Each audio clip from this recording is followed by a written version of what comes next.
Calcutta car એસેસરીઝના 47 વર્ષના વેપારીએ વ્યાજખોરોના ત્રાસથી પોતાનું જીવન ટૂંકાવ્યું હતું. ગળે ફાંસો ખાઈ વેપારીએ જીવન ટૂંકાવ્યું. કલકત્તા કાર એસેસરીઝના 47 વર્ષના વેપારીએ વ્યાજખોરોના ત્રાસથી વેપારીએ પોતાનું જીવન ટૂંકાવ્યું છે.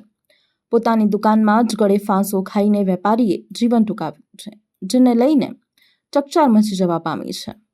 પરિવારજનોએ વ્યાજખોરો પર આક્રોશ વ્યક્ત કર્યો હતો અને પોલીસ વ્યાજખોરોને પકડીને તેમના ઉપર કડક કાર્યવાહી કરી તેમને સજા આપે તેવી માંગ પણ કરી છે. વ્યાજખોરોના ત્રાસથી મારા ભાઈએ આપઘાત કર્યો છે, જેમાં મેઇન નામ ઘનશ્યામભાઈ ભીખાભાઈ પટેલ છે, જે અમારા વારસાગત દેવાના અમારી પાસે ચેકો લઈને અમારી પર ધાક ધમકી કરીને અમારી પૈસા વસૂલાત કરવા માંગતા હતા, જેના લીધે મારા ભાઈએ આપઘાત કરી છે.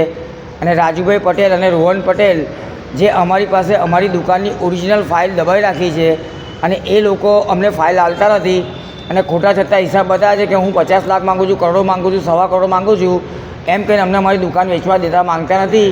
જેને કારણે મારા ભાઈને આ આપઘાત કરવાનું પત્તું ભર્યું.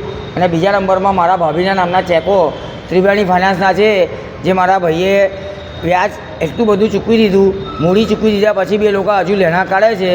આ 3 જણ મેઇન વ્યક્તિ જે જવાબદાર છે. આ લોકો એક અકોટામાં ફાઇનાન્સની ઓફિસ ધરાવે છે, એક માંજલપુર રહે છે અને એક વડસર બ્રિજ પાસે અંદર ગલીમાં રહે છે.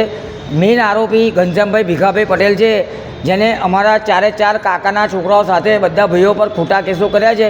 મિલકત આપવા છતાં બી વ્યાજનું વ્યાજ કાઢીને અમને લોકોને ખૂબ હેરાનગતિ કરી, જેના પગલે મારા ભાઈને આ સ્ટેપ લેવું પડ્યું.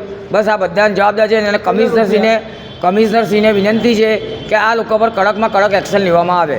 નમ્ર વિનંતી મારી. મારા ભાઈનું નામ નીતિન હસમુખલાલ શાહ, કેલોપ પિન્ટુ નામ છે એનું. કલકત્તા મોટર એસોસિએશનના માલિક મેઇન પિન્ટુભાઈ નીતિન હસમુખલાલ શાહ અને હું બીજો દીપેશ હસમુખલાલ શાહ.